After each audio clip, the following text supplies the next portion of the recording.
What sends me over the moon? Well, you know me. Besides chocolate, and lots of chocolate, there are two people who really, really make me smile. They are my latest celebrity crushes.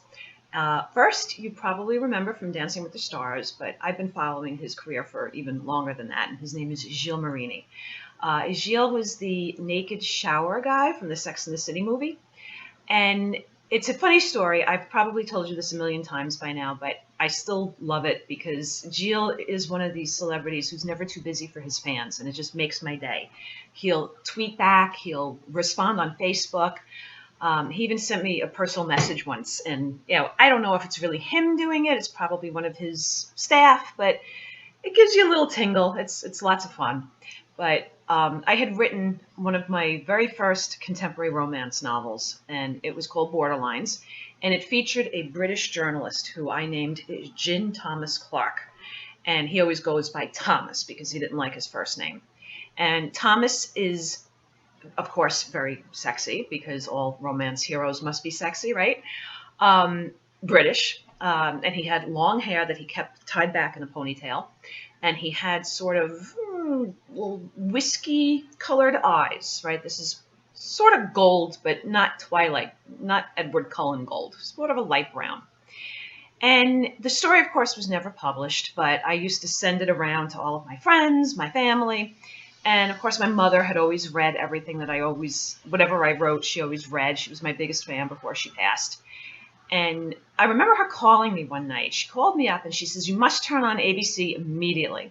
So I turn on the TV and I am watching Dancing with the Stars.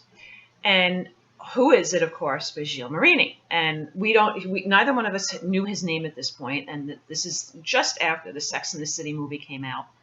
And we're both sitting in front of the TV going, "Oh my God, that's Thomas. That's Thomas in the living flesh." So I actually shared this whole story with Gilles. And he wrote back to me that Borderlines sounds like an amazing project. So it is one of these days. I hope to get this book published while there's still chance or an opportunity for it to be made into a movie so he can play the role. I think that would be amazing. So that was number one. Number two, of course, unless you've been living under a rock, you must have heard of the name Sam Heughan.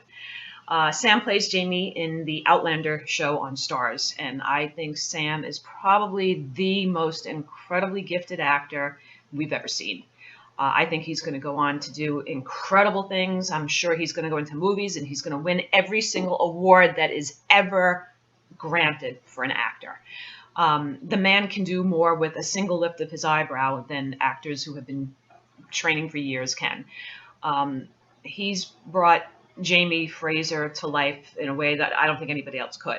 And I'm a new fan to the series. As you recall, you talked me into reading Outlander, but back when Diana had appeared at the RWA conference, I think in 2011 or so, we had all gotten complimentary copies of the novel, and I finally read it, and not only did I love it, I then read the remaining 7. So I'm all caught up. I'm waiting for her next one to come out.